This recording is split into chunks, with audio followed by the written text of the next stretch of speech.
The Fly, Katherine Mansfield. "You're very snug in here," piped old Mr. Woodfield, and peered out of the great green leather armchair by his friend the boss's desk as a baby peers out of its pram. His talk was over. It was time for him to be off. But he did not want to go.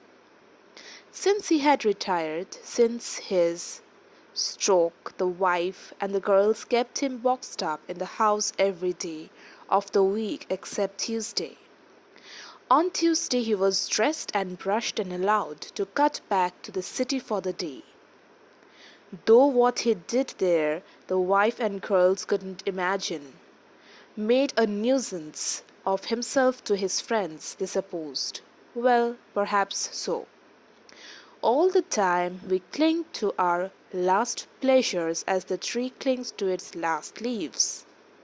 So there sat old Woodfield smoking a cigar and staring almost greedily at the boss, who rolled in his office chair, stout, rosy, 5 years older than he, and still going strong, still at the helm.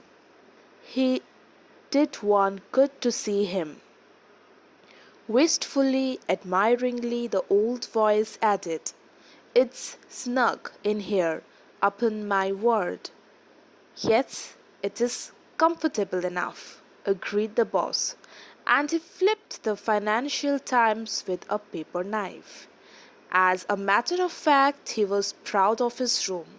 He liked to have it admired, especially by old Woodfield.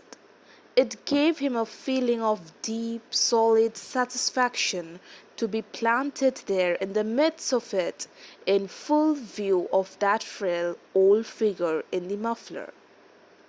"I have had it done up lately," he explained, as he had explained for the past how many weeks. "New carpet," and he pointed to the bright red carpet with a pattern of large white rings, "new furniture," and he nodded towards the massive bookcase and the table with legs like twisted treacle.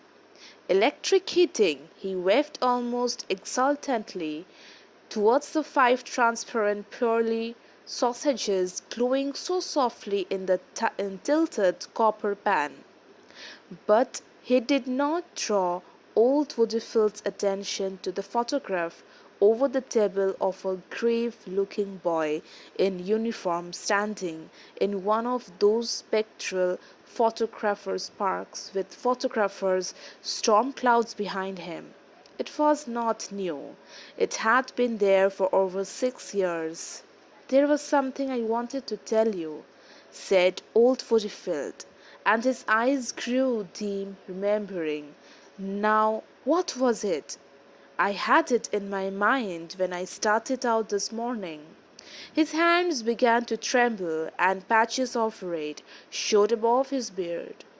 "Poor old chap, he's on his last beans," thought the boss, and feeling kindly, he winked at the old man and said jokingly, "I tell you what, I have got a little drop of something here that will do you good before you go into the cold again. It's beautiful stuff. It wouldn't hurt a child." He took a key off his watch chain, unlocked a cupboard below his desk, and drew forth a dark, squat bottle. "That's the medicine," said he, "and the man from whom I got it told me on the strict QT. It came from the cellars at Windsor Castle." Old Woodfield's mouth fell open at the sight. He couldn't have looked more surprised if the boss had produced a rabbit. "It's whiskey, ain't it?" he piped feebly.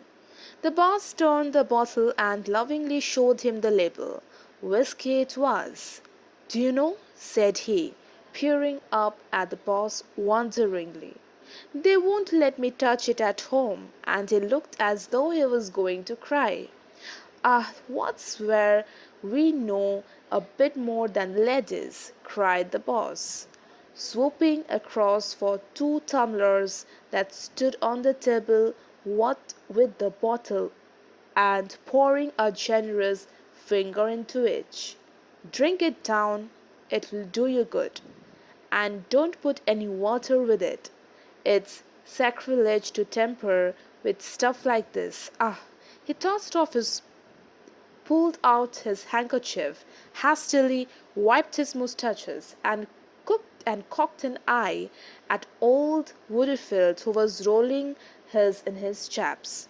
The old man swallowed, was silent a moment, and then said faintly, "It's nutty." But it warmed him. It crept into his chilled old brain, he remembered. That was it, he said, heaving himself out of his chair. I thought you would like to know.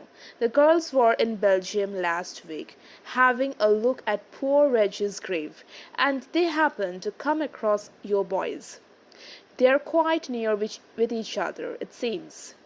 Old Woodfield paused, but the boss made no reply.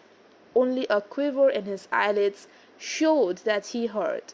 The girls were delighted with the way the place is kept, piped the old voice. Beautifully looked after. Couldn't be better if they were at home. You have not been across, have you? No. For various reasons, the boss had not been across. There's miles of it, quavered old Woodfield, and it's all as neat as a garden. Flowers growing on all the graves, nice broad paths. It was plain from his voice how much he liked a nice broad path. The pause came again. Then the old man brightened wonderfully. Do you know what the hotel made the girls pay for a pot of jam? He piped. 10 francs? Robbery, I call it. It was a little pot, so Gertrude says, no bigger than a half-crown, and she hadn't taken more than a spoonful when they charged her 10 francs.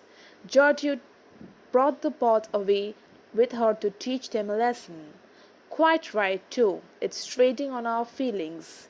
They think because we were over there having a look round we were ready to pay anything.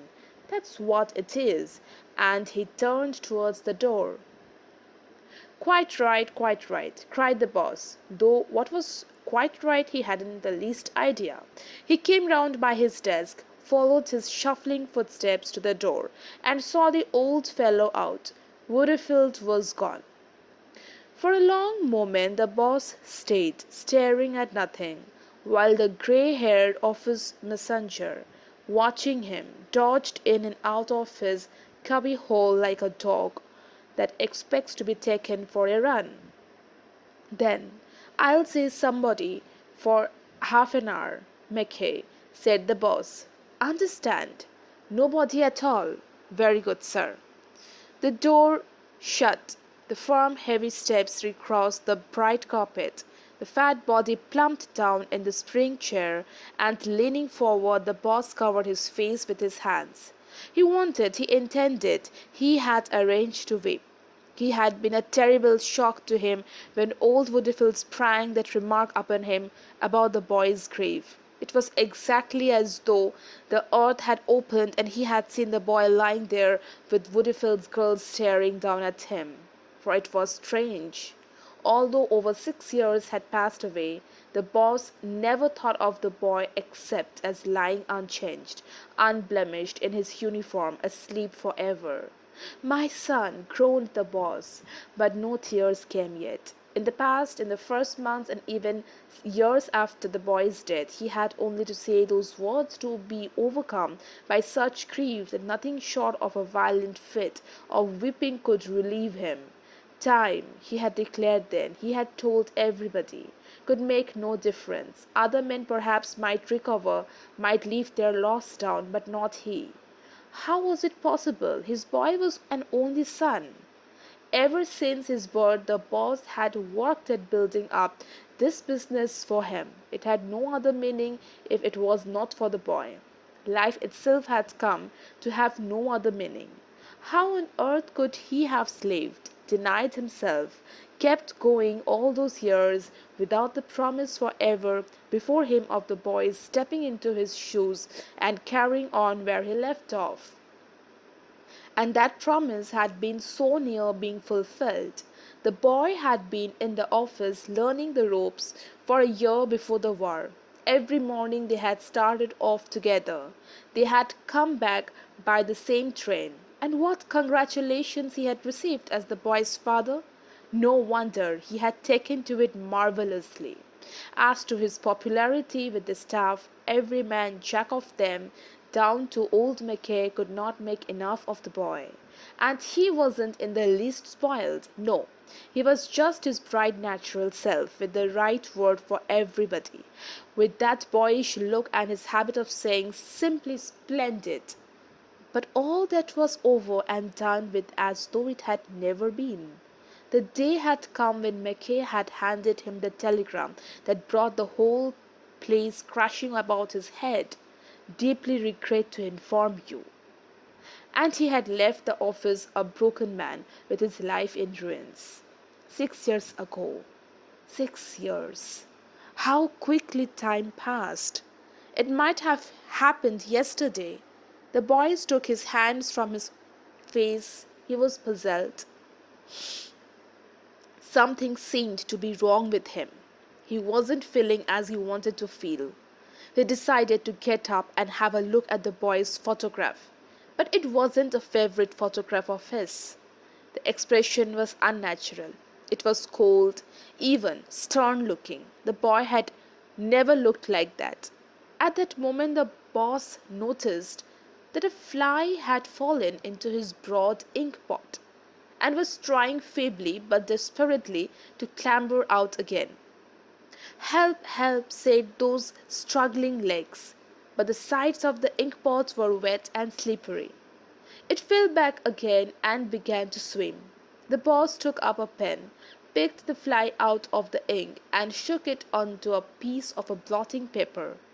For a fraction of a second it lay still on the dark patch that oozed round it. Then the front legs waved, took hold, and pulling its small, sodden body up, it began the immense task of cleaning the ink from its wings. Over and under went a leg along a wing as the stone goes over and under the skid. Then there was a pause, while the fly, seeming to stand on the tip of its toes, tried to expand first one wing and then the other. It succeeded at last, and sitting down it began, like a minute cat, to clean its face. Now one could imagine that the little front legs rubbed against each other lightly, joyfully. The horrible danger was over. It had escaped. It was ready for life again. But just then the boss had an idea. He plunged his pen back into the ink, leaned his thick wrist on the blotting paper, and as the fly tried its wings down, came a great heavy blot. What would it make of that? What indeed?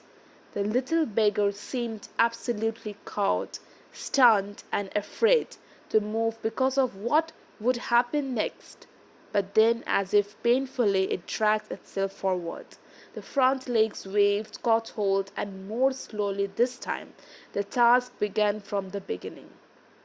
His plucky little devil, thought the boss, and he felt a real admiration for the fly's courage.